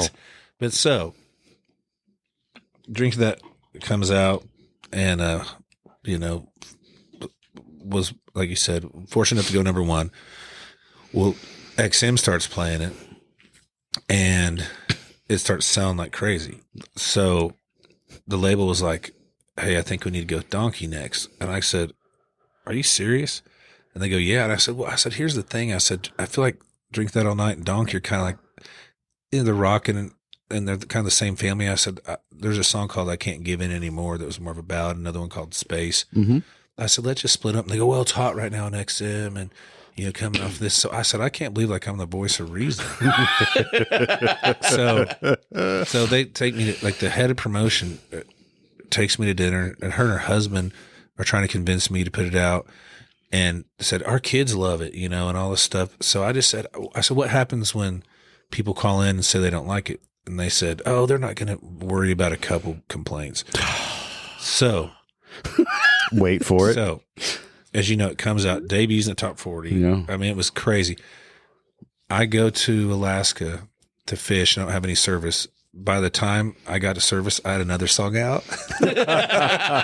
and these people were calling into these stations and they were saying, if you ever play that song ever again, I'll never listen to your station. Yeah. And it wasn't that many people, but it scared them because they're not used to Sure. that kind of polarized stuff. So then, the rumor, all the other stations got scared and blah, blah, blah, blah, blah. And so I mean, you can play honky tonk, but donkey tonk, but not donkey. Come on. Dude, it amazed me. And so I like I said, I ain't scared to take chances. So for a while, people in the crowd would be like, donkey, donkey. And then I could actually hear other people go, no. And so after like a couple of years, I said, oh, let's just quit playing it. I'm sick of that. But you also made one of your bandmates wear a donkey head the whole time you played it, right? Yeah. Oh. Oh, and then ever talk about the video that never came out? No. Oh, no, I know the video. You sent me the video. Yeah. I saw the video. I don't even have a copy of it. I wish I did. But I never got to see it, but I've heard the I story. saw it one time. Yeah. so the beginning of the video starts out with us unloading into like a bar, and this UFO goes by. And one of our guys in our band, the donkey helmet guy, Yeah. he goes, I think I just saw a UFO. And I said, buddy, I think you might want to get some more sleep. So we go in and we're, it's a full bar. And all of a sudden this hot girl in a dress like Star Trek walks in, and some guy these guys won't leave her alone. So she pulls out a gun, a laser gun, and shoots him. His head turns into a donkey. And then she goes on a tear and just starts shooting everybody. So the first one, no, actually before the first donkey head, it was his teeth. The donkey, it was a normal guy with donkey teeth. And then before you know It's it, like Pinocchio. so then before you know it, we're still on stage and we're just watching all these. They did a great job making it look real too. Like everybody in the whole bar had a donkey head. So the song ends and she walks up to me and she points at my face and then she points down at my crotch and shoots it. And I look down like, whoa, like what just happened? Did you write the treatment for this video? No, I honestly don't remember. I added the thing at the end. Yeah, I can see that. But Oh, and then I walk out like Michael Jackson Thriller, and I turn around and I have a donkey head. So the VP of marketing. Why can't we put this video I out? don't know. Everybody loved it. And so right before it's about to come out, they call and they say, we're having a problem with the donkey video. My manager did. And I was like, what's the problem? A couple of the girls that worked the label got their first thing and marched into Gary Overton's office and said, do not put that out. Do not put that out. They were so offended. And they squashed it. And I think, because it's like, if you're going to go to the point of putting donkey out, then go all the way in. That was my thought. Like, just go all the way. So now it's back in the show because It is? Yes. Wait for it. And here's why. Our guitar player said, check this out.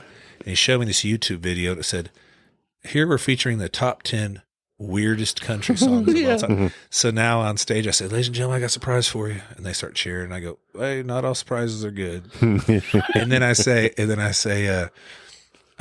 this song just got an award. And they start cheering. I said, it's voted one of the top 10 weirdest country songs of all time. And then we play it, and like during the solos and stuff, I'm like, this should have won a Grammy. I'm like, I want you to email the Grammys and tell them this should have won a Grammy. And you know, and now, I Dude, mean, what if you put that out now? You know, it's just, why would it not work now? so the thing is, Maybe you need to re-record it it leads you. and then just get that video back from Sony. Yeah. I know. I wonder who else still Dude, works over there. when it came out, I was like, this is going to be huge. You know, I was like, I've already picked out the house that I'm going to buy with this money that I'm going to make off this huge song. And given it was like one of the top country club songs, like I was at the Grizzly Rose in Denver. I was dating a girl from Denver at the time. And I walk in this bar and there's nobody really on the dance floor. You know, it's a bunch of cowgirls just hanging around. And Donkey comes on and they flood it. And it's like a cult. They're all doing this dance to my song. And I'm sitting in the middle and nobody knows it's my song. And they're all just dancing. And I'm like, I am the greatest songwriter of all time. Yeah, I mean, if the label wouldn't have got so scared, if they just would have hung in there, just because of the sales on XM, you know, I mean, it had already downloaded like 150,000 downloads before it even came out. Wow. So, of course, I could see why they wanted to put it out. But the fact that they convinced me, they should have hung in there a little longer. I wonder if it was getting any backlash on XM. Did you ever hear? No, I mean, that's why they were slamming it. They were I hear it 3 or 4 times a day on XM. I remember when they pulled it, Sony pulled it. I remember somebody started a petition to put it back on air. Like some of your people in your fan club and stuff. Was it not Jake Owen? No. But I remember I got a call one day from Sony. And I'm like, hello? And they're like, hey, is this David? I'm like, yeah. He goes, hey, this is such and such from Sony Promotion. She's like, did you start a petition to get Donkey? But I'm like, no. She's like, have you seen it? I'm like, no. She's like, well, if you do and find out who it is, could you please tell him to take it down? I'm like, why is this my problem? No. I think I said no. It's like, what? No. Yeah. No. It would do me wonders if this song Why got back would I on the do radio. that? Yeah. But yeah, I got death threats over it. So I say, long live the donkey. One guy hit me up on Twitter when Twitter was popular, and he was like, you're the worst songwriter of all time. I hope you die, and I hope your kids die for ruining country music. Are you the only writer of the 3 that wrote the song that gets the death threats? Yes. I don't, probably. Yeah, nobody threatens Fred Wilhelm. No. And Kyle, God bless his heart. Yeah. Yeah. But yeah, so I don't give a shit. I love it. I don't regret a damn thing. I think it's one of the best kiss written my songs donkey. And now the crowd, I'll go shh, and I'll go honk. Are you serious? And if one crowd doesn't know it as well, if in the first chorus I go shh, honk, they got it. Yeah, That's the song. I remember me and you and Lee did it at Red, White, and Boom one year in Lexington. Yeah, I just drove up, and just came to the show, and he's like, "You want to get on stage and sing Donkey with me?" Like, fuck yeah, I do. Yeah, I do. Yeah, and then it was a party. Yeah.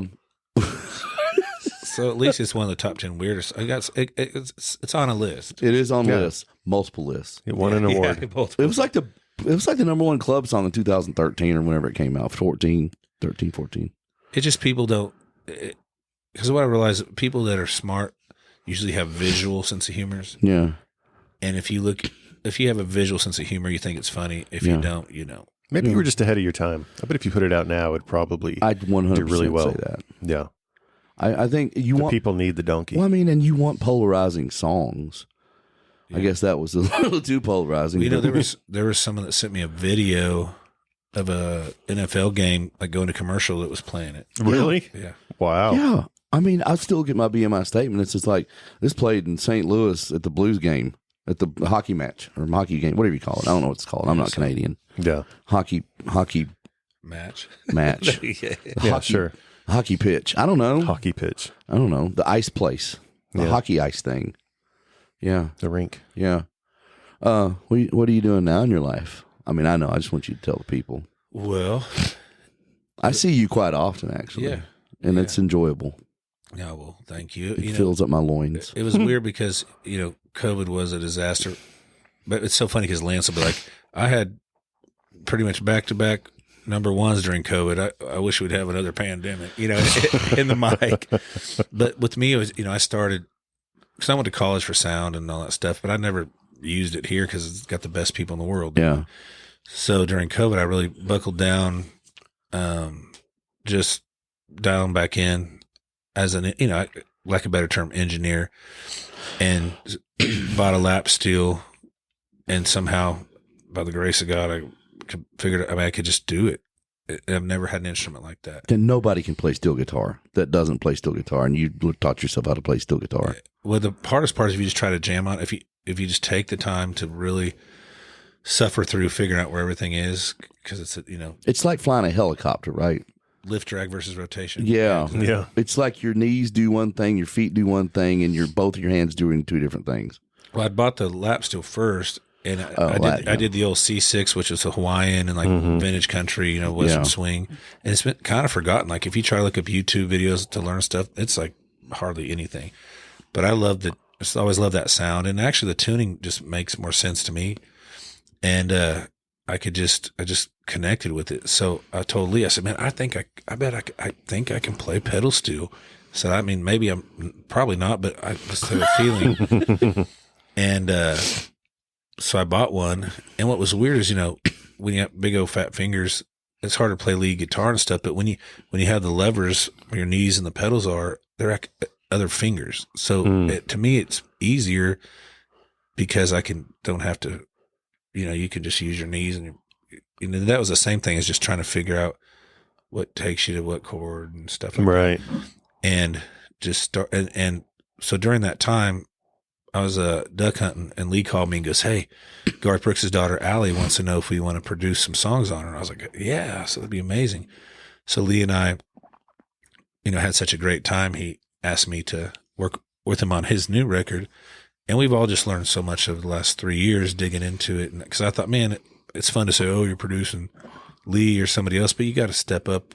It's important. So I wanted to just at least do the best of my ability, whether that's good or bad. But so we've been working on his record, and then that's when Edwin McCain asked him to, and then Lee said, man, we should ask my buddy Jerrod to be a part of it.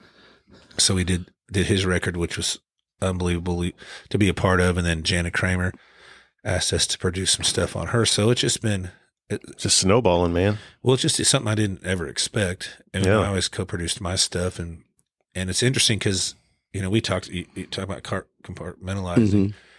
If you sing, you probably can't write, or if you write, maybe you can't sing, but it's just people can do more than one thing. And that's what I learned is like, never quit challenging yourself and learning, because once you hit the road, you're like, all right, here's the toolbox that I'm taking on the world with, and you never think to try to do anything else. Yeah, it's kind of like when an actor eventually moves into directing and producing films, or who's to say that songwriter or artist can't do the same thing, especially if you have the aptitude to do that kind of stuff. Complacency is a very bad place for an artist.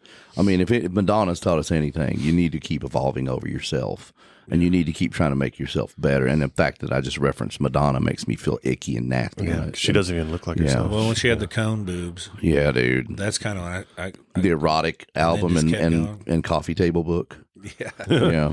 So no, it's been, it's really been inspiring. it makes you feel like when you move to town, and that's what you miss. You know, I'd quit. I didn't write songs for like 2 years. I started making jewelry because I was just like, man, no one gives a shit what I'm doing. You know, like you put something out, like, oh, no. Did you get on Pinterest, start selling it? No, I'd sell them at shows, you know, and then just donate the money to. At first, it was to buy some instruments for kids at school. That's great, and man. then I changed it to military families. Nice. So it was fun, yeah. Good on you for that. But it was fun. Yeah. And, you know, so, I mean, I would spend, all day, every day. Just making jewelry. Just figuring it out. Yeah. Just spending metal. I'll give you some. I would love to have a Jerrod Niemann. It's like, you should put it in like Zales. And Jerrod store. Oh my God. You got the perfect jewelry store for it. Zales. He got it at Jerrod, and it's made by Jerrod. By Jerrod. Yeah, dude. Different spelled names. Yeah. But yeah, I'll take some. Jerrod Niemann Marcus. I still have so much stuff. Yes.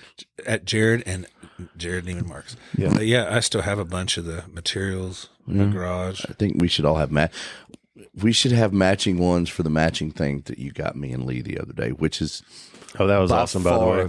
I've shown everyone here now, I think. Have you plugged it in? I haven't plugged it in yet. I'm just curious to say if it'll stay I'm still afraid to. I don't think it's going to stay in tune. I tuned it here. I wonder if maybe it just needs new strings. I think what if you get it set up? I don't know if I can take it to get it set up. Yeah, I wonder if it's even possible. And here's why. So Jerrod and Lee and I were at the studio one day, and Jared's like, "Look at this. This is the coolest thing ever." I'm like, "That's badass." And it was a guitar, electric guitar, volume knobs, and tone knobs, and everything in the shape of an AK-47.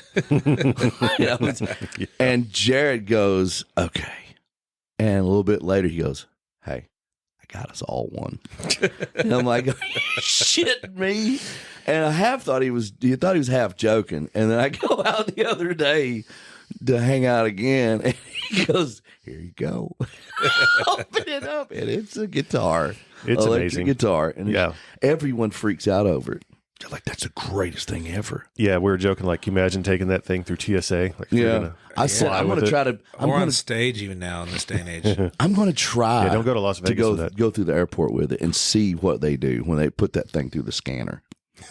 You're gonna get a hand covered in a rubber glove up your butt. Accosted by TSA. You're getting the full body cavity search. They're going to be so mad at me. Yeah. Dude, I found this real gun but it's like a switchblade. So when you push it, it clicks up into a gun. It holds 5 long 22. Yeah. Bullets. And I got Lee one too, my wife and me. And Lee, always carries his backpack around, and he forgot it was in there. Oh, dang it! So he's flying all over the country, and no one even sees him. Really? Finally, in Phoenix, they catch him with it, and he's like, "Oh my God!" I swear I didn't know that was in there. He thought he was going to go to jail. Yeah. So they set him down. He just said he was sitting in the office for a little bit, and they said, "All right, well, here's what they said. We'll hold on to it for you, and if you come pick it up in the future, we'll give it back to you." They go, "So I think you can still make your flight." He's like, "I'm not going to jail," and they're like, "No." So they let must him be go. nice to be let famous. him go. Then he's like, "Hey Enzo, we got a route back through Phoenix, so I can pick up my gun knife." So this just happened. My old tour manager, little Tiny Ben RN, he would play shows with us. He's from back home where we were. He was our tour manager for the last, 5-6 years. And he started playing with his wife now, Taylor Austin Dye, and he plays drums for her, and they go on the road all the time. Well, he forgotten and left his gun in his bag. And he'd flown to Colorado private, I think, and was trying to come back out. Oh, yeah. And they were like, he got shut down. They were like, "You're on the do not fly list. You're going to have X amount of fines." And he was like, "I am so sorry." They were hot on him at first. Yeah. He's still in a huge bunch of trouble, but they were like, "Look, we know what happens." Finally, they figured out he wasn't trying to take over a plane. Sure. But yeah, dude, he got lucky that they didn't, like, the FBI came in on Ben. Wow. Like they take offense to it. Yeah. And I think they also just saw that he said, "I was trying to get home to my son's football game," and I think they saw his sincerity, and in addition to. Yeah. But where he did get punished was we were flying the other day, and he goes, "All right, I'll see you, at the gate." I was like, "Are you not coming through TSA?" Oh, and he yeah. goes, "No, they took my TSA away." Yep. They'll do that too. I remember when He said, "It's your fault." wasn't it you who bought Lee a taser for his birthday, and then y'all ended up just tasing each other all night? So he pulled it. It was at used to do these joint fan club parties, and I gave it to him. First thing he does, takes out the box and tases himself. Of course, why not? Yeah. Hey, you know what's gonna be cool when I tase myself? And what that meant was, hey, if I'll tase me now, I can tase everybody. Yeah. So yes, we'd tase each other, and then we were in Houston, and Lee had it with him, and we were doing a guitar pool for the radio station, and Tyler Farr wasn't feeling too good. There's a theme here. So we get him to open his door, and we go in there, and we're sitting there, and Lee pulls out the taser. He's like, "Lee, I'm serious. Don't do that." And Lee's like, "Can't." and then he hits me. So then we decide that we're gonna start waterboarding each other. Oh my God! So we go. Oh my God. We go into the bathroom, and we kind of semi-forced Tyler to do this. Totally forced Tyler. Semi. So It's like trying to, oh no, I think like trying to shove a cat in a toilet. No wonder you don't see Tyler anymore. Lee and I had our shirts off because we were wetting them, and that's how we were waterboarding each other. So Tyler down, Lee grabs a taser and tases his face. Are you? Oh no! Through the wet. Oh no! Through the wet. Oh no! T-shirt, and I go, "Damn!" And I go, "Damn, dude!" So we peel off. Peel off.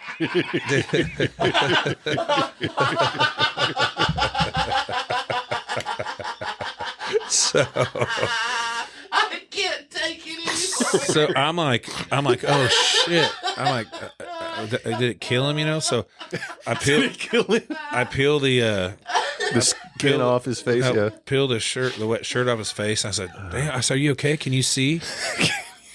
And Tyler looks up at both of us. He goes, "Yeah, I can see both your fat asses." So all this chaos, right? Why did Tyler hang out with you guys? I don't understand So it. all this chaos ensues. We don't get any complaints, right? I mean, it's so much commotion. Lee pulls out. You're crying. I'm crying. At least tased him in the face while he's waterboarding. A wet shirt. How can he be friends with us? How? No. How does anybody want to be friends? And Tyler goes, so we calm down. We're all sitting there. And Lee goes, "Oh, y'all want to hear this new song?" We're like, "Yeah." And then someone else is like, "Oh, listen to this." And that's on our phones. Ring, ring, ring. We're getting complaints. You guys are playing loud music in your room. The loud music got you. All the struggle and everything is going on. And the waterboarding. I was letting Lee waterboard me. And Lee wouldn't let sick. Lee would not let the damn shirt off my face. He was taking it a little too far. Yeah. I mean, we did it to each other, but yeah, and like I said, this is many, many years ago. This, everybody's grown up a lot. A little bit. Yeah. Lee has a family and stuff. Yeah. And he would never be a part of that stuff. Don't you do that. And then Lee, I'm serious. Don't taste me. We had our shirts off, and we were struggling with Tyler to waterboard him and then taser him. And that just wraps up my initial statement about Jerrod Niemann. Yes. You're absolutely one of my favorite people of all time. Yeah. Well, likewise. I consider you a best friend. Absolutely. And I will do anything in the world for you anytime just because of that. Because you waterboarded Tyler and tased him at the same time. And I know you've done a lot of things in your career, but have you ever spun a wheel of shame in a world? You got a wheel of shame. Oh, buddy, you have no idea. David's got a good movie trailer voice. In a world where Tiffany is king. Like, think we're alone now, Tiffany. Have you seen her lately? She's never alone. That was a Bobby Pinson right there. Oh, that's so funny. Yeah.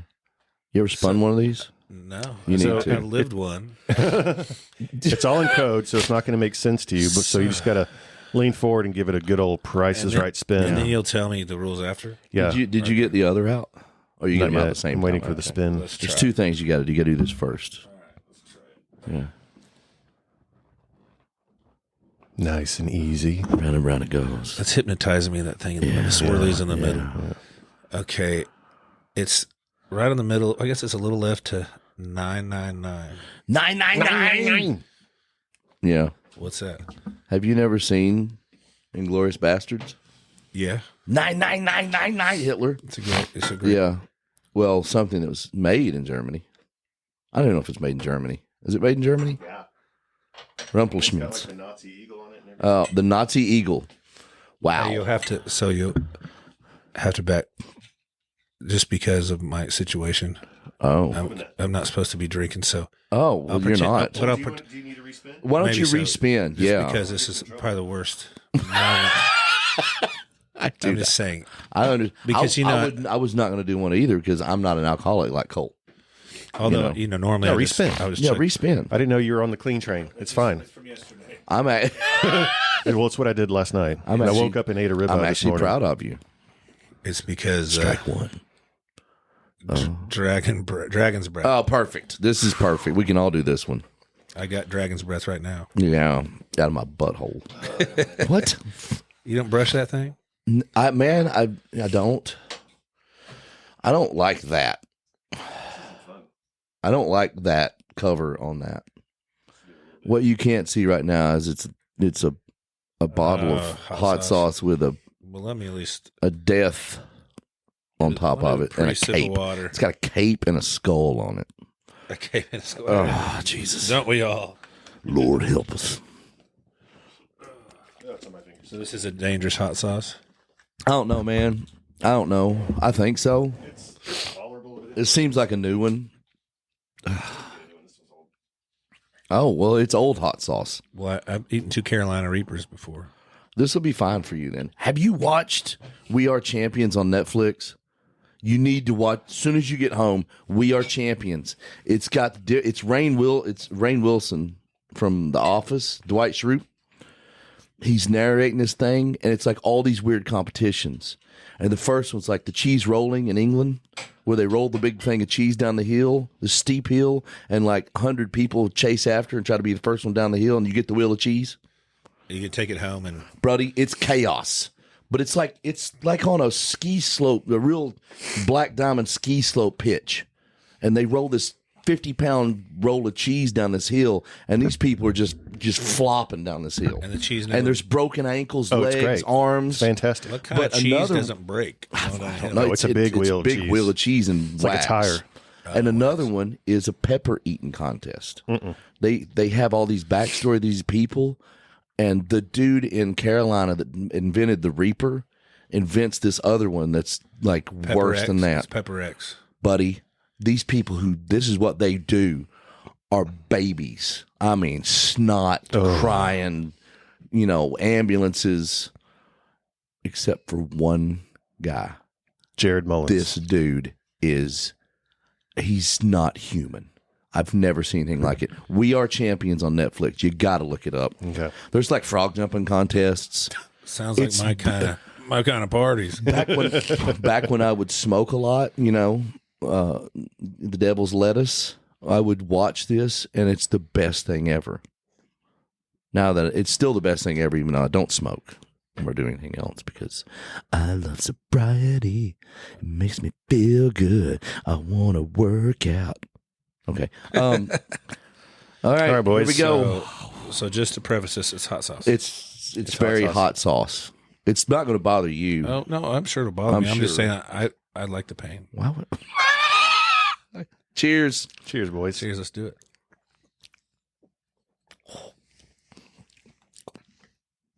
Oh yeah, it's tangy. So tangy.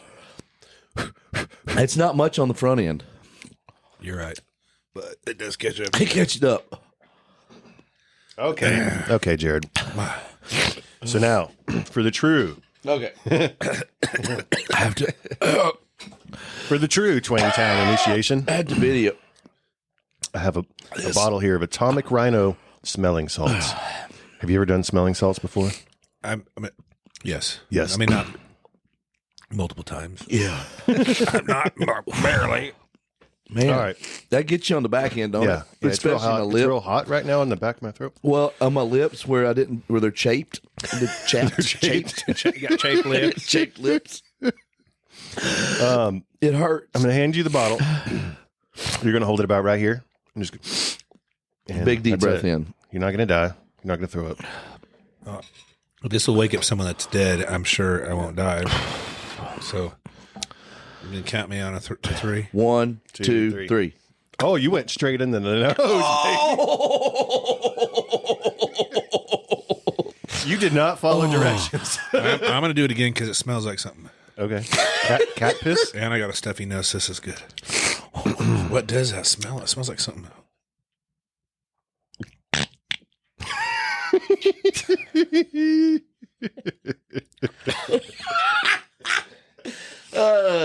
It's weird. It's, You're a glutton it's for concentrated ammonia. So after eating the hot sauce and then that, man, Oh, You're, good. you're I'm alive. feeling good. Yeah. Take me Woo. to the tin roof. Jaeger bombs. Yeah. The old Jägermeister. dude, thank you for being here today. And like you're one of the interesting people in this town that make Nashville what it is. Well, So thank Yeah, man. you. well, thank you, Phil. Yeah. So proud to know you all these years, and Yeah. maybe next time we'll go to level 2 of our stories. Maybe we will. I don't know. I just got to call a couple friends and get approval. Yeah. or we'll just come up with pseudonyms like Pseudonyms. That's how you do it. Rice, Yeah. Landy Browser. Yeah. No one will ever, Rice. Yeah. no one will ever know. Jerrod Niemann. Jerrod Niemann. Yeah. Yeah. I don't know. Check out Jerrod Niemann. Go see him on tour. Check out his songs. Put it on repeat.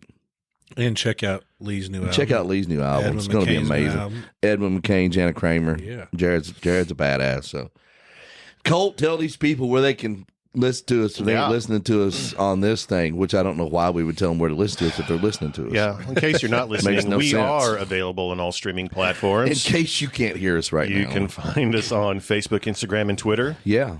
You Go can out do there all and the things. like it, subscribe to it, Yeah. rate it, Tell comment. your friends. You can comment on Spotify. Tell everybody. Tell Yeah. your mom. Dude, Yeah. you're the man. Thank you so much for coming in. Thanks bro. for having me, fellas. Thanks, bro. 49. All right. Peace out. All right. Bye, everybody.